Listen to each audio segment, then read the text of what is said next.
off, Shane? Yeah, sure.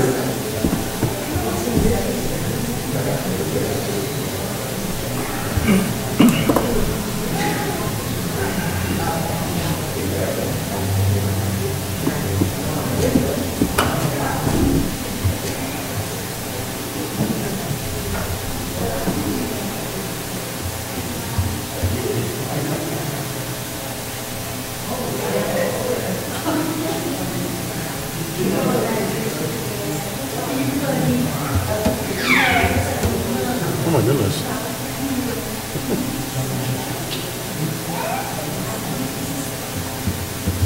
That Clayton's in the mood.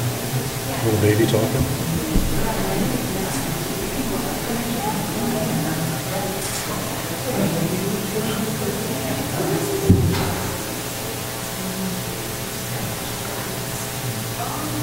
Okay, I guess we're about ready to go. All right, good evening, folks. Thank you for coming out tonight on Thursday. I'm Shane Hale. I'm the city manager. I appreciate you guys taking the time to come and hear about the medians.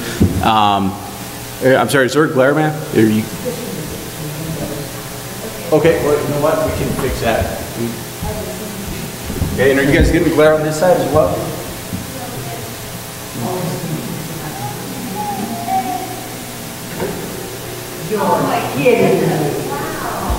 Cortez, 21st century. Oh yeah. Yeah, absolutely. All right, now that my angelic glow is now gone, we can continue. So thank you folks for coming out. We have a presentation this evening. We have Nick Stoker here. Raise your hand. Nick works for engineering department. We've got Phil Johnson next to him. He's the public works director. And Ken Torres, the city engineer on the right. So we're going to go through our presentation. If anybody has any questions, just so everybody can hear you, if you wouldn't mind please going up to the podium and asking. We're happy to answer any questions that you have. So again, thanks for coming out. So Phil, you want to? Okay. Well, as Shane said, thank you, everybody. As you're all aware, we're here to talk about the median public safety improvement project this year. And we just wanted to go over, the overview of it to answer any questions and get, the details out on the project itself. So, it's the Downtown Safety and Streetscape Improvements Phase 1. We're going to go over the background, the goals of the project, the overview and limits, which is specific block design, traffic control, pedestrian and vehicle impacts, projected timelines, and then, as Shane said, we'll finish up with input, comments, and concerns, but at any point, if you have a question, just feel free to go up to the podium and ask a question and we'll answer it. So, on the background of this, where we are today started with public outreach and public engagement. The reason we're here where we are is because of the Heart and Soul process that started in 2013, 2012, where several goals were determined by members of the community. It's my understanding that 1,300 people participated in that. And one of those items that they wanted to address was downtown beautification. So they came up with the Gateway conceptual plan and then also a Broadway beautification plan, I'm sorry. We have done North and South Broadway landscaping. We're in the process of putting the finishing touches on our North and South Gateway on 491. And now we're working on the Central Business District. That was the community perception and how they would like to make things look better aesthetically and soften the town.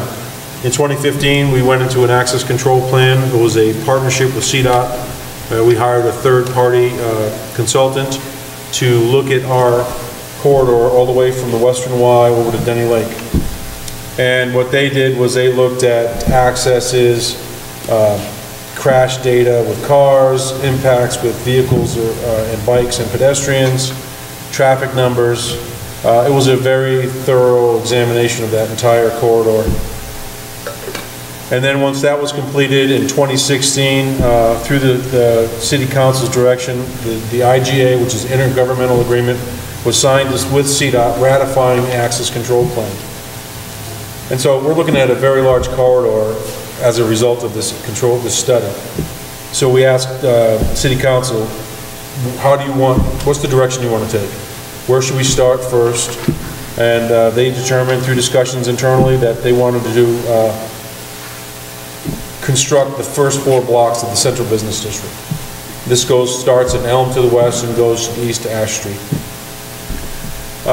Once they tasked us, Public Works, we estimated, designed, and came up with a timeline for construction. We planned for construction in 2017 and budgeted, and the project was funded in the adopted 2017 budget.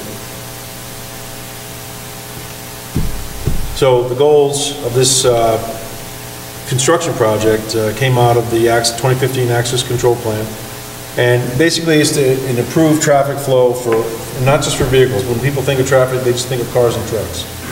But you know, we have bicycle traffic, we have pedestrian traffic, and the goal is to preserve traffic flow but make it safer currently and into the future, and also accommodate the multimodal, the walkers and bike riders for the corridor as well.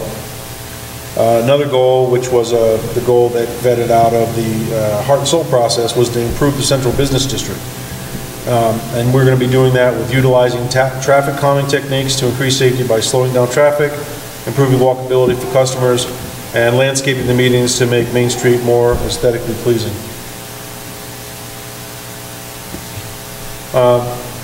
There was a discussion at the City Council meeting about how is it going to be safe? How's it going to make it safer? Well, it's through traffic calming, and the primary purpose of traffic calming is to slow down traffic to the speed limit, at 25, which is more than fast enough, and we're not trying to slow it down any more than that. To make it safe for not only the motorists, but like I said, the mobility of pedestrians, bikers, and also their comfort and safety. And these objectives are typically achieved by reducing vehicle speeds or volumes on a single street or a street network. Traffic calming measures consist of horizontal, vertical, lane narrowing, roadside, or other features that use self-enforcing physical or psycho perception means to produce desired effects. So what does that mean? Well, it means that you change the perception of a driving condition. You can either make the lanes narrower, you put a roundabout in, you put bulb outs to make, you know, cars have to turn. But in this case, what we're doing is we're going to be putting in a raised median, because it's going to give the perception of is not being as free and open as it is. And so that's psychoperception is about. It's just about perception of people, you know, affecting their drive by making them do it for themselves.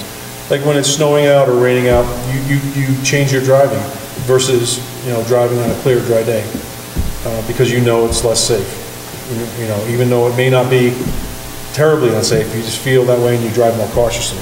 And so that's the goal of putting in the raised medians, is to raise awareness and let drivers feel like they can't go as fast as they can by not really affecting them physically. Here's some medium examples in Longmont. They have a raised median. This one is not the design we're using. We're going a full 20 inches, but it's something similar to this. It's going to be in the center with landscaping. We're not going to have trees in the median because of sightline issues, but also because downtown businesses conveyed to us they don't want the trees blocking drivers from one side and not being able to see their business or their sign on the other side. So we don't want to impact businesses on the other side of the street. And we're going to be landscaping those internally with Parks and Rec after the construction is completed. And here's another one, Inglewood, Colorado. Again, we're not going to be doing the forward-thinking grass sculpture stuff, but it's going to be similar to that. Recycled plastic? That's right. So part of the access control plan I mentioned is about accident density. And if you look at the lower section of this visual, you can see the purple rectangles are the areas where we're actually going to be doing the construction. And you can tell by the intensity of the red circles where the accidents are in our areas that we're working on. There's a couple other hot spots that could be in potential other projects, but currently we're going to be working on the Central Business District and then the purple rectangle to the right is the RRFB, which is a rectangular rapid flashing beacon pedestrian refuge that is going to be over between Roger Smith and Edith Street for that crossing there, because after the high school was built, a lot of the high school kids go over there and they don't cross at Sligo where there's a crosswalk, and they just, you know, jet across open property and then run across the highway. Well, and we also have Big R allows tour buses to park at Big R, and so we have all the tourists crossing right there too. So it's definitely a place where we want to get people across the highway safer. Right. And here's bicycle and pedestrian accidents by density.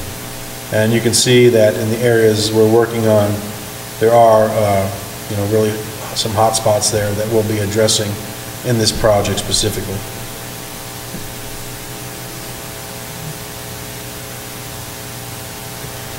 Okay, overview and limits. The project is going to be an installation of a 20-inch raised median with landscaping areas. It varies in width. The downtown central business district is only 6 feet wide from the outside of the concrete to the outside of the concrete. So we have a 12-foot center lane now. We're not going to be putting concrete all the way out to that lane and the travel lanes. There's going to be a 3-foot buffer between the existing edge of lane and that raised curb median on both sides.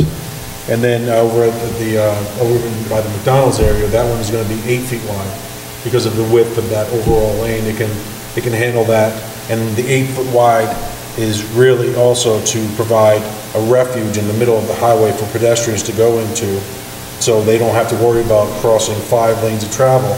They only have to cross 2 at a time, and then they can stop, and then there's another button for them to push, and they'll stop traffic in the other direction, and then they can get across safely.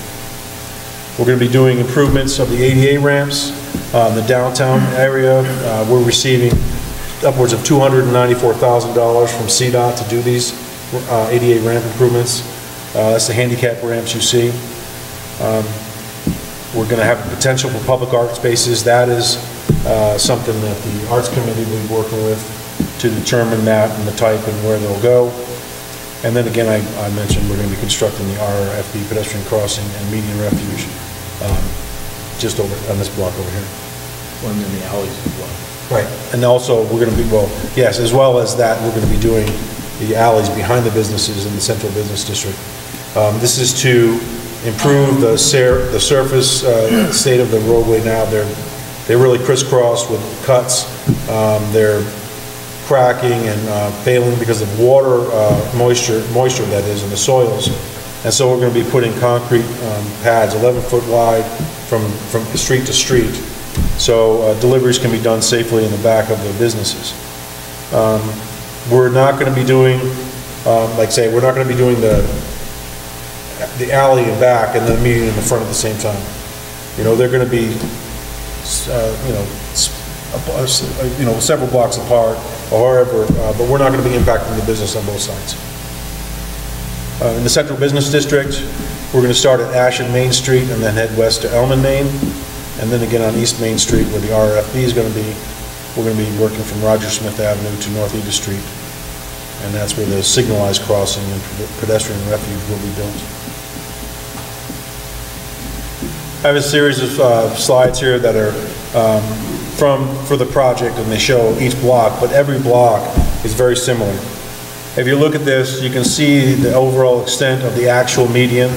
Those red pie slice looking things are transitions from a 20-inch raised curb down to a normal 6-inch raised curb. The space in between is the actual raised median itself. These medians are 160 feet long, mid-block. There's 30-foot transitions, that red area on both ends, and then in the center 100 feet is where the landscaping area is going to be. On either side of that is just going to be painted turn bays. They're 95 feet long. You know, we know where we live. We know we live in a ranching and farming community. People have stock trailers or even just regular work trailers, you know, 18-wheelers, 12, delivery trucks and the like. So that's going to accommodate the existing traffic on those turn bays. And then you can look at each corner of the intersections and see that black thin line there. That's all the handicap ramps, the ADA ramp improvements we're going to be doing on every block. And Phil, do we have a pointer You have a laser pointer? I don't. Okay, so I just see you pointing at your computer screen. I don't know if anybody picks No, up. I guess no one can see me pointing at the screen. But is everyone following my, what I'm speaking about with regards to the red pie slices? Those are the transitions from a high curb to a low curb. In between those two is actually the landscaped areas. And everything outside of those, everything east and west of those two pie slices is flat level road that's only striped. It's only painting that shows that's going to be the turn bays. There's not going to be any curb or anything different than what's going on right now. So the left turn, if you're trying to make a left turn on any of those 4 blocks, there's 95 feet of that's going to be for that turn bay. So, you know, I think the perception a lot of people had, or, you know, they assume that it's going to be the full length of Main Street and you're not going to be able to turn, or people are going to be backed up, and that's just not the case. We're going to have 95 feet in each direction. And then, like you said, they're pinched in 3 feet on each side. So that's another perception. People feel like trucks can't drive down Main Street, or it's going to be too tight, and it's not going to be that tight. We're going to have some room there. So, go ahead, Phil. Okay. And so did everyone see where the ADA ramps are? Those, I don't know if you can see them from where you are, but on each corner, we're going to be bringing those ADA ramps, those handicap ramps, up to code. And we're doing all together, how many, Nick? 24, and CDOT is actually funding 21 of those as a part of their statewide project. Here's another typical block. This one's from Chester up to Market. As you can see, that median is only mid-block, and we have plenty of left-hand turn bays on either end, and we're making the ramp improvements on every corner, except for the one corner up there at Market in Maine. We already did that work. We constructed 2 ADA ramps on our own as a part of our concrete cost share because that corner was so dangerous. And when Ken designed the stairs and the railing and that, we did that improvement on our own. Again, here's Market and Beach, very typical, 160-foot mid-block raised median and plenty of turn lane. And lastly, this is the last one that's getting done, which is from Beach to Ash Street. Does anybody have any questions about these 4 blocks in particular while we're on them? I can go back and forth if you do. Yes, sir. In Jim, can you go up to the podium so we can hear you on YouTube? Oh, and also I did forget to mention, we are recording this tonight, and this is going to be broadcast on the city's website, so it'll be on demand. So afterwards, if you ask a question, you want to see yourself on TV, you can do that.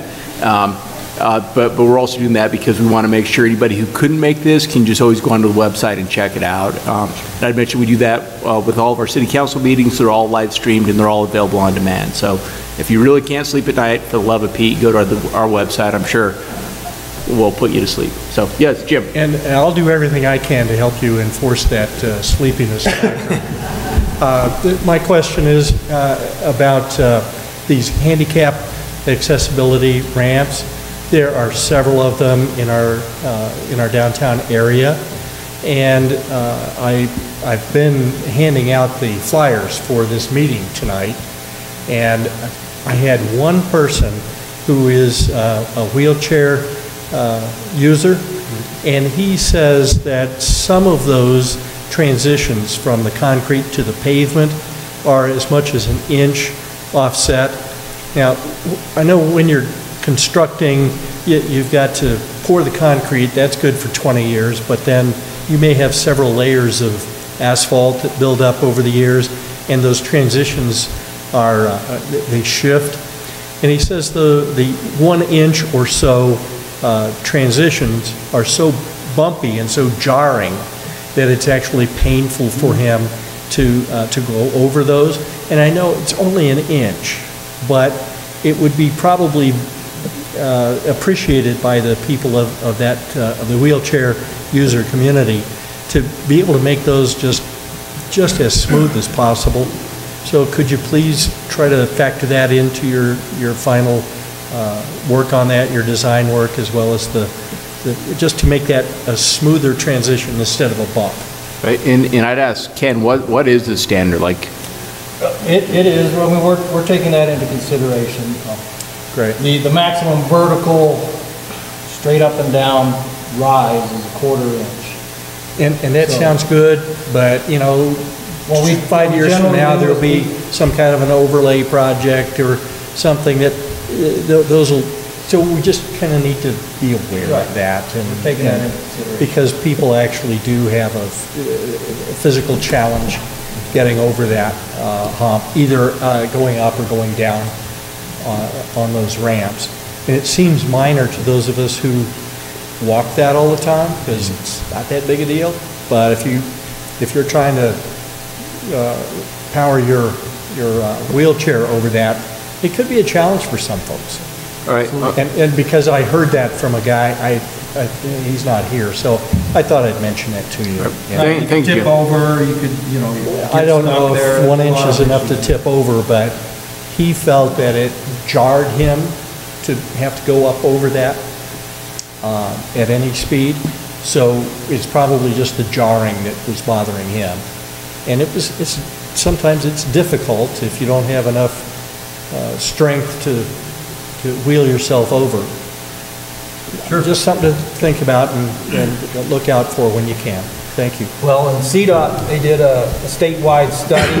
They have about 19,600 ADA ramps in the state, and only 13% of them are in compliance with ADA regulation. 13%? Yes. Okay. So there's a lot of them that are There's a non-compliant. challenge. Yeah, it's great. But thank you very much. I just wanted to... Thank you, sir. Point well taken. And we're not aware of the extent of that, but when we did at Mildred and Empire last year, when we did some ADA ramp improvements there, we did have to deal with overlays. And we went and ground down with the grinder that overlay edge. But in the downtown area where from, I guess it's, from the west all the way to Park Street, or no, Harrison, where the concrete is, or we go all the way past Mildred. That's all, those concrete mats are CDOTs, but I don't have an issue with going out and inventorying that and looking at what we can do to grind that down, getting CDOT's permission if there are, incidents like those that exist, and we'll do our utmost to inventory those and address those. Any other questions, anyone, on the downtown section? Okay. So, this is the RFB location, and this is a picture of a group of people playing Frogger. Well, and I'm sorry, we got to get switched over. They're still working it out. So. Oh, I'm sorry. Oh, there's one there, okay.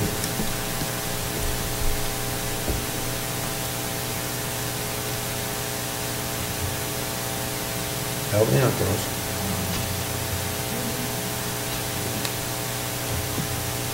Okay, so, is this picture mutual? Anyway, this is people running from the south side of 160 across the street to get to McDonald's. No, that was John Brooks took that one. Okay, John Brooks took this one? Okay, Yeah. great. And so, obviously, if you haven't seen it for yourself, there's photographic evidence. So, if you notice here, all the way from Roger Smith to McDonald's entrance, you can see this median installation. This median, like I said, is a little different than the other one. It's overall from those pie slices I talked about on the Central Business District, where it transitions from 20-inch down to 6-inch. This median is overall in length 253 feet. We have those transitions are 30 feet in length, and then you'll see in the center of that where the crosswalk bars are, there's a 10-foot wide by 8-foot wide, 8-foot wide by 10-foot long refuge where people who are crossing, the pedestrians, have a safe place to not worry about being hit by traffic. That concrete will stop them. And then you'll also notice that there's the open space in between the pie shapes and the crosswalk, and that is 180 foot long of raised bed landscaping. But this one is 8 feet wide, so we'll have roughly 5.5 feet of landscaping space in the surface to do plantings. This refuge, this also has flashing beacons, and I don't have the location of those on this map, but obviously they're ahead of the crossing, and those black triangles are where cars will stop to allow pedestrians to cross safely. There's 3 buttons, there's one on each side. They'll stop one lane of traffic at a time, and then there's a mid-crossing button that will stop the other lane, so they can, have that 17-second count to cross all those travel lanes. We're also doing ADA improvements on the entrance to Big R. There's 2 ramps we're improving. We're installing 2 brand-new ramps on either side of Highway 160, East Main, and then we're doing some signing, striping, and right turn in, right turn out kind of stuff going on. Does anyone have any? This also has, you know, the long-term bays going 95 feet to the north and to the south. It's, again, 95 feet to Edith Street. Yep. It looks like you have much turning area if you're eastbound on Main Street trying to get into McDonald's. Like on the other one, it shows 95 feet. This is almost right in front of you into McDonald's. Right, but there's also an entrance off of Edith Street into their facility as well. So if in fact traffic's backed up or you don't have enough, you can just continue to Edith Street, take a left, and then you can access the drive-through or their parking. You're welcome, sir. Any other questions? Well, Matt, quickly, you were talking about the main reason for this is most of their parking over at Big R. That's part of it, yes. And I was just wondering, is this going to be a lot more expensive than say buying one of these empty lots over here, turning it into a parking area? Well, that's not going to change the condition of the high school kids coming from the south, crossing mid-block, because they don't want to cross this. You know, the shortest distance between a hungry stomach and food is a straight line. They're not going to go up to Sligo and then have to, you know, take those 2 sides of the triangle rather than the one straight point. Yeah, that's just kids, and if they're hungry, they're going to go the shortest, quickest way. Because they have a very short window to go get lunch. And so this was really driven by the relocation of the high school, and then the tour buses came in after the fact when we were still in the planning process of these, and that's what, you know, was another addition. Big R is going to continue to allow buses to park. That's between Big R. I'm not aware of that agreement whatsoever, sir, but I feel confident that this is going to help our school kids be safe crossing that highway. Was this ever put in front of the city people to vote on whether the city people wanted this, or did the city council decide this is what they wanted to do? Well, as I said earlier, this started with the people. This started with the community driving this project. It came from the community outreach and community engagement to address downtown beautification, and then that sparked the access control plan, and then we brought it to council, and then we had open meeting discussions about it and how they wanted to address it. So the way I see it is that it started with the community members. That's what drove this process. Well, and Menchville, I mean, during the access control plan, we had city staff going down and putting door hangers on every business downtown, calling them up, trying to get them to come, you know, talk about the access control plan. They're getting phone calls from the consultant. You know, we were really trying to solicit people's input. You know, there's been, I don't know, 8-10 times when it's been in the paper talking about this project and trying to get public input. So, yeah, it was council who voted for it, and they're the elected representatives. That's whose job it is to do it. But I tell you that my opinion is we've done more outreach or more push out on this project than probably any other project in the city. I mean, you know, and we had a business owner the other day say that, you know, she had somebody from city staff come and give her the packet and say, come to the meeting, and she came and she was the only business owner there. You know, she was the only business owner we went to. She's just the only one that went to that meeting. So, you know, that's representative democracy, you know, and at some point council had to make a decision with it, but I think we've done tons of public outreach. Oh, yeah. We did. Yes.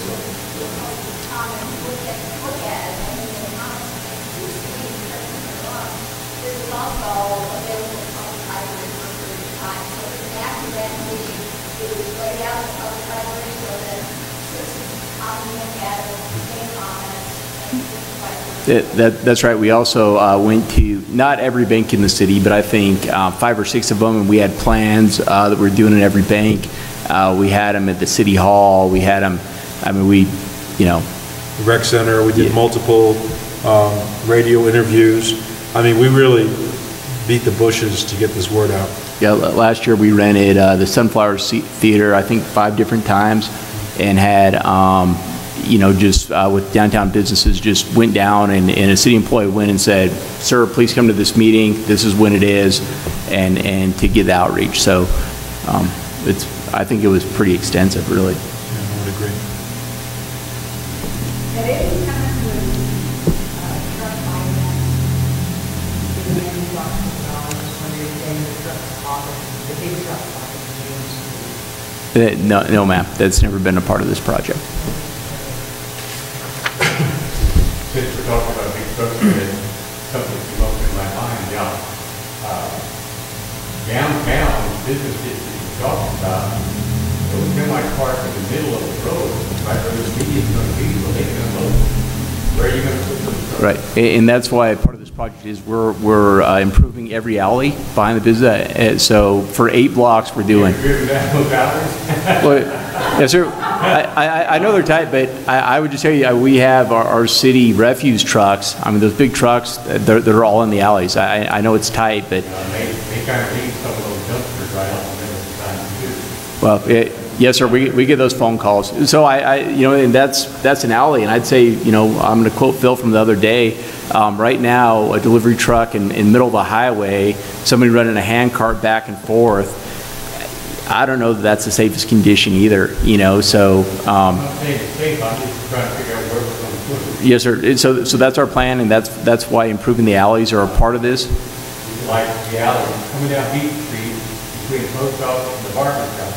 I don't see a semi-truck turning in.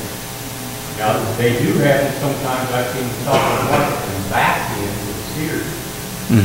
But they block the whole road for quite a while trying to do that. Right. Well, and I think actually the Sears, a lot of times they actually just pull up on Market and they unload right on Market, and that's another option for the big trucks. I think the side streets, with Sears, they had permission from the city to do that because of big trucks, and it's just with the understanding that the guys get in, they unload, you know, they don't like time themselves out and sleep in the truck all day.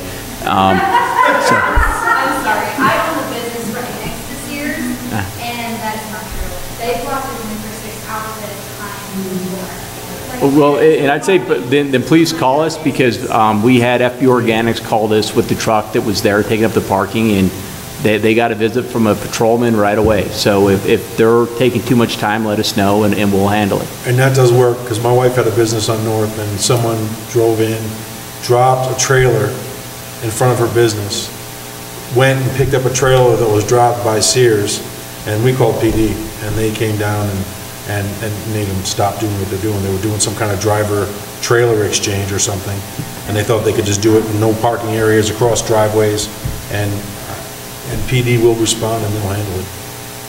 I have first-hand knowledge, and it's nice.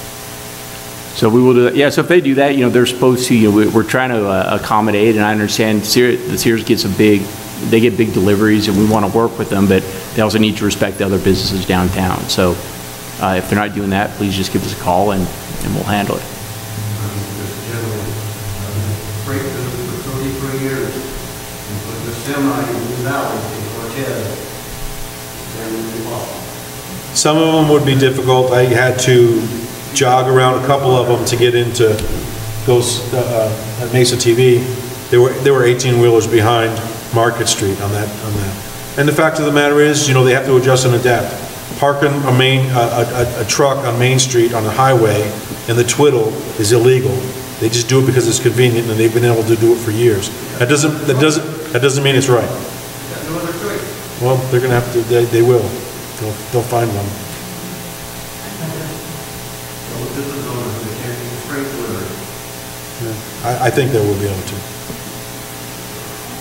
Yes, ma'am. When you guys held out for doing the Bush and like, visitors didn't know about this whole project, did you know how to flyer to every city person and, you know, if there's a city and go to actually go there, or just go on front of businesses? We did the corridor during the access control plan.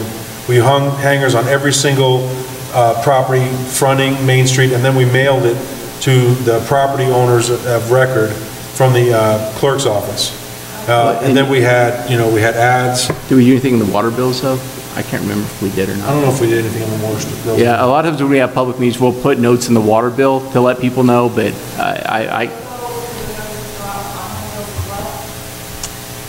I think people can sign up for email, but notices, but we just talked about that the other day, so I can't say for certain. Right. And then, of course, it was advertised at every meeting we had. We, like Shane said, we had placards in every city building, the banks downtown, as well as radio. I think post office. Post office. Yeah. One more Yes, sir. question while we're downtown. Is this in any way going to affect the parking? No. During construction, when we're doing the ADA ramp improvements, those parking stalls adjacent to those ramps, that bulb out, will be lost for construction buffer only. But when the work is done, the amount and the number and size of the parking stalls downtown will not change.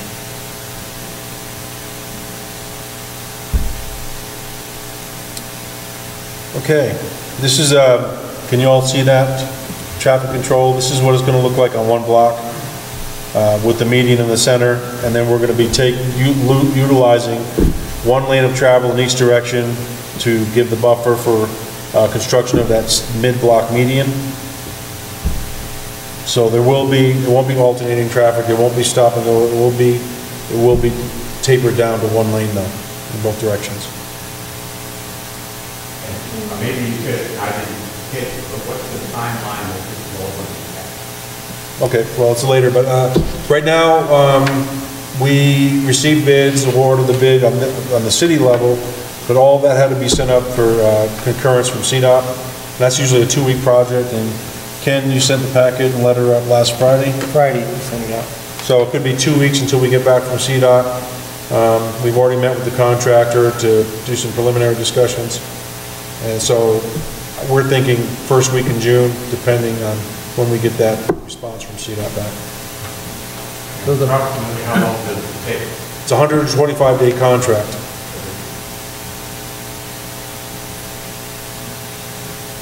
Yes?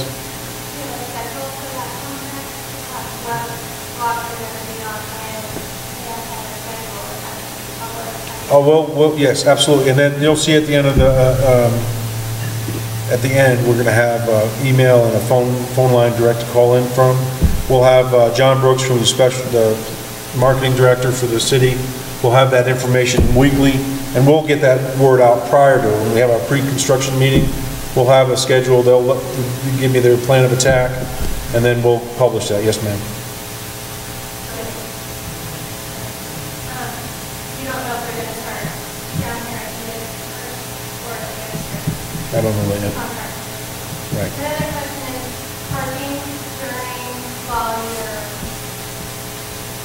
working in the alley behind as well as when you're doing the ADA ramp to the downtown parking downtown, especially for employees who are in the summer. Do you want to plan where we're supposed to park? I mean, somebody, you have permission from the owner to make the lot downtown, is it parking lot? No, I don't. Well, and we do have that city parking lot, though, that's on First Street that, So we're supposed to park all the way on First and walk 5 blocks to work. well, Tiffany, I'm just, Stop, and then walk back at night. And that's, I mean, whatever. But are you also going to have somebody controlling that area as well for the 2-hour parking? Because that doesn't happen regularly, and that will become an issue. Okay. And that's Thank you. You had a question, ma'am? Okay. I'm going to move on to the next slide, which shows traffic control for the ADA ramp improvements.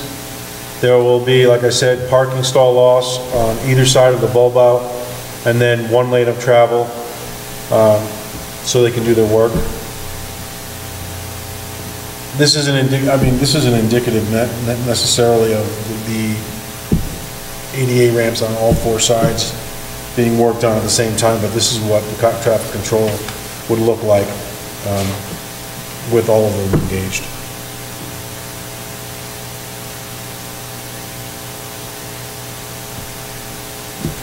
Okay, projected timelines. Well, we advertised for bid March 13th. We awarded the project April 24th. Construction, as I said, will start after CDOT concurrence received, estimated first week of June. I think the median work estimated at 12 to 16 weeks for all blocks, ADA ramps for 12 to 14 weeks for all blocks. And these projects will overlap and work will be done concurrently to provide for adequate traffic movement. And as I said, the contract duration will be 125 days. And here's the email to send your comments and concerns now, before the project, during the project, as well as a direct call-in hotline that goes directly to voicemail, but we're going to be checking that multiple times. And that's not to say that, you know, we're going to have city staff on the ground every single day. So, you know, residents, downtown business users, business owners can engage us. So if you see something that is not, you know, working, aside from the, you know, the grief of the construction project as itself, but if there's something that we can do to affect a positive change and help your business or your customers, you can just reach out to us and we'll make note of it and do what we can to improve it if we can. Yes, sir? It's going to be 5 days a week, or you go stretch on? Just 5 days a week on the median project. Now, the alley work is not tied to limits for CDOT because it's a city right-of-way. So we're going to let the contractor really get to bear on that so we can get in and out. I know there's going to be impacts with regards to, as you said, parking, but also there's going to be impacts with refuse and recycling. And we're going to be talking internally about where to best place those.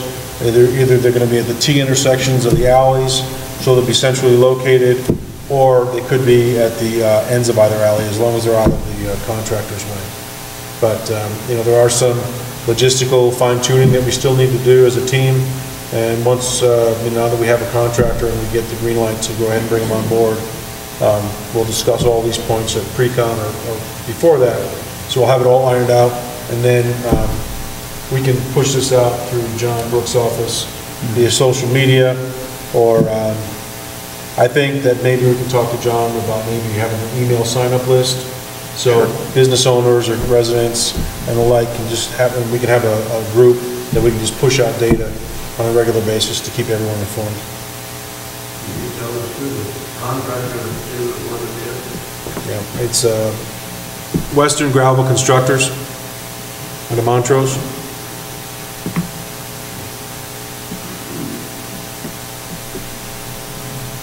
That's what another hand. After the project's complete, how you going to make it some Well, that's a good question. Well, what we're going to be doing is retooling we're not going to just be plowing to the center on big snow events and leaving it like we have had the luxury of doing in the past. We're going to be removing that snow, which means that we're going to be bringing to bear all of our equipment and personnel to Main Street, that Main Street corridor. We have in place, you know, we're going to outbid out subcontractor support. So if we do in fact get a big storm where we get tied up on Main clearing it, we can unleash them on our other thoroughfares to keep them open and keep the city moving. And then once we get Main Street, those Main Street blocks clear, we'll, you know, reallocate our men and equipment to take care of the outer city. So basically, I mean, what you're saying is we'll just send front end loaders down there with dump trucks and just kind of have to clear it off as we go versus pushing to the center and coming back. Yes, ma'am. Why do you guys decide to do this during the year?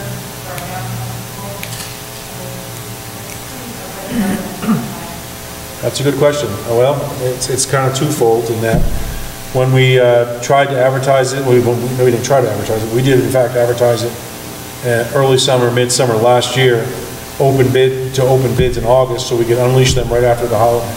We received 0 bids. And we thought that was in part to a couple of things. One, the lateness in the construction season, and two, the oncoming winter.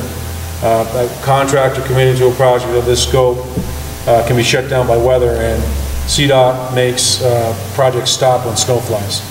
So they were really up against an unknown closure based on the impending winter. We plan on re-letting this, re-advertising this in the beginning of January of this year, so we can have an early spring start, because there's a lot of work that could be done in preparation for this project, even if it was cold out.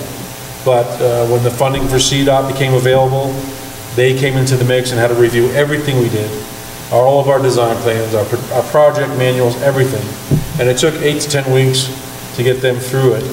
Well, and much to their credit, they did that while they had almost zero computer availability. They got hit with ransomware that affected upwards of 3,000 employees statewide. So, although that did impact us 8 to 10 weeks in time, the fact that they were able to turn it around that fast in that state was really kind of phenomenal. 2. We had 5 primes show up for the pre-bid conference, walkthrough, and only 2 bid. 1 from Cortez, yes, sir. It was DNL, and they were higher than the low bidder.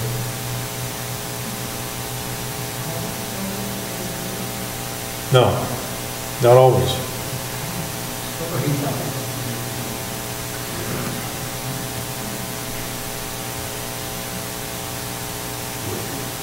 Yes, sir. Just one comment before you're done. I've heard all of the outreach that you've done with local businesses, all the outreach, the public input. I want you all to keep in mind that the public input was done 6 years ago, which was open to the public at large. Had I known that this was going to be one of them, I'd make myself more available for it. But in this county, there's about 15,000 of us who don't have a voice with the city. With this affects each and every one. Understood.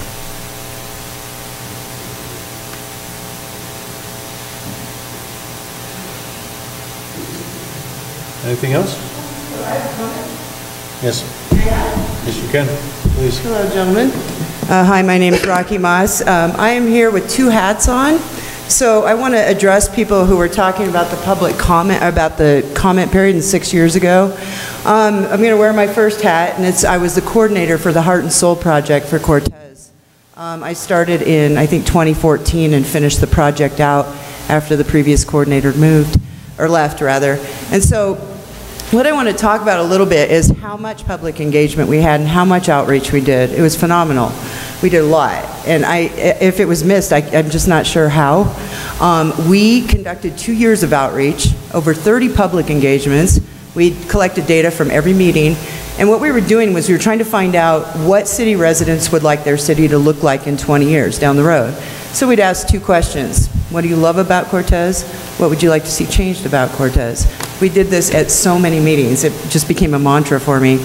And then what we found out from that were a few things. And one of the things I can say confidently is there was strong support for citywide beautification, specifically in the downtown area, Main Street, like they were talking about here. And it was in the top 10 list of things that came out of our final summit from this Heart and Soul project. And at the same time, we asked people, what don't you like? One of the big things that came out of that was safety, and part of it was downtown safety. In fact, this is funny. A person had commented that getting up those stairs, you know, on Main, right in front of the restaurants, is like, what are those, a mountain goat, like mountain goating up it. And I think the improvements there have been phenomenal, so thank you. But that was brought up too. But safety was a big part, and things were brought up about citizens not feeling safe crossing the street. It's bad for our tourists and so on and so forth. So medians have been shown to provide that pedestrian-friendly feel. Also, fix the safety issue, because when you get out of your car on Main Street and open it now, according to what I understand, there's going to be more room. Is that right? A little bit more room. And you're going to have people going more slowly. And that feeling is going to be palpable. You're going to feel it. You're going to feel a lot safer when you move downtown. It's going to feel a little tighter, a little slower. So I just wanted to bring that up, that we did an awful lot of outreach. And if you're interested, I have an outcome book from that right here, which I will leave up here for anyone to take. Well, Rocky, I just want to add that it wasn't limited to just city residents, though. I mean, we had tons of county. I was going to address that too. Our outreach went all the way out to the county, because in our project, we recognized that The city, yes, is made up of, I don't know, how many residents we have? 8,000 plus? 9,000. Okay, but there are people who do business here. That was the first thing during our meetings that we talked about. Who is this for? It's for all of us. And so we did reach out to everyone. We had meetings out in the county. We advertised outside the county. We did outreach outside in the county. So we had a lot of county participation in our meetings. It wasn't just city. That was one of the first distinctions we made in the project. So thank you for bringing that up, Shane. Okay. Can I switch into my chamber hat? Okay. I am also the manager of the Cortez Area Chamber of Commerce, and speaking, I hear some businesses out here talking about the timing, and the timing's terrible, and I'm just going to acknowledge that. It is. It couldn't have, you know, this is our bread and butter time, and you're right, with tourism. So what I'm going to put out there is I'd like to let everyone know that the Chamber and the city and Cortez Retail Enhancement are all working really closely together. And what I'd like to put to you guys is I will get with John and we will get with Mark. We'll use whatever we have to get that outreach going about street closures, what the alternate routes are. I'd also like to recommend, and I don't know, you know, what this looks like exactly, but some signage employed to direct drivers during those times for alternate access, for alternate parking wherever possible, wherever necessary. We want to do everything we can to make sure that we are lessening that impact that our businesses feel and making sure the ultimate goal is, can our customers get to our businesses? So I am here for that. The Chamber's here to help with that. And we'll be also here and open to listen to businesses who would like to stop by or give us a call and talk to us about that. But we look forward to working with you on this. Thank you. Thank you. I just wanted to address a comment that Rocky made, which is, she mentioned that eventually, you know, we're going to have more space for a buffer for the car. But we're not changing any of the striping as a part of this project because those, that's a concrete apron out there and the striping is actually ground in. That's a job for CDOT. And in 2019, they had budgeted to come through and basically grind the entire surface of the roadway and restripe it. It's called microgrinding. When they changed the lanes in Durango, back when they did the concrete apron expansion west on 160, you can see the old marks and the new marks, and at dusk and dawn and during rain events, you didn't know where you were supposed to go. So we're not touching any of that until they come through and microgrind, so everyone knows there's one stripe and one stripe only. There's not going to be any confusion, but it will give the on-street parking a little more room so you don't have to you know, use your driver's mirror every single time and you know, lose a door like that. Well, and to explain a little bit more, so we've talked about how we have 3 feet to that median. When they go through microgrind, maybe we take and we make that 2 feet to the median to where we pinch it in a little bit more, keep the lanes the same width, and then we have an extra foot when people are opening up their door. So we can actually stripe in and create a little bit more room to make the on-street parking safer for everybody, and again, make the downtown feel a little bit easier to go down and shop in. The ACP has some striking, you know, configurations for the future also. Yep. They're showing bike lanes and well, but not downtown though. Sharrows, yeah, shared travel lanes. Yeah. Well, are there any more questions, comments, concerns? Well, I know there's concerns, but anything I can address immediately? All right, well, hey, I want to thank you folks so much for coming out. I really appreciate your time. If you have any other questions, we'll hang out here for a while, and we also have this information up here as well. Thank you. Yes, sir. We're beautifying downtown Cortez. Yes, sir. When can we get something done with the residential streets that are now? Well,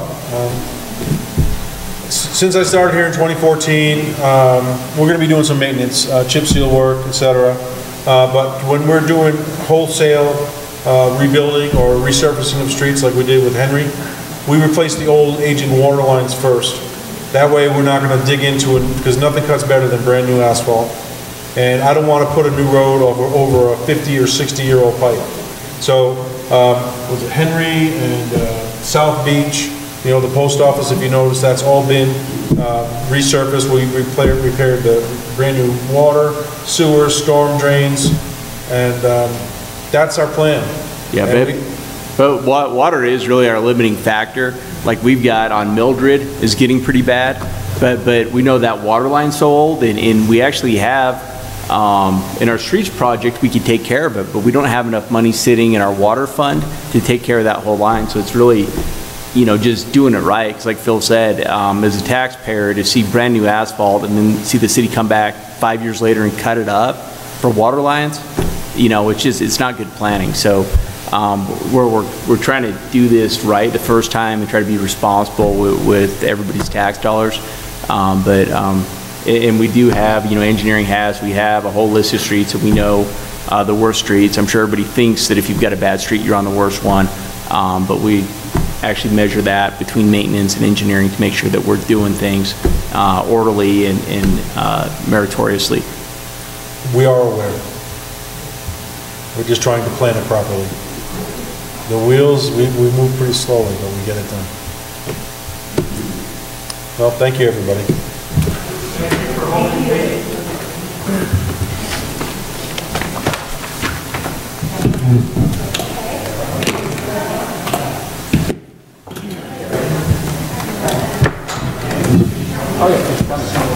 Bike lanes, they were buffered. Thank you, man. Great.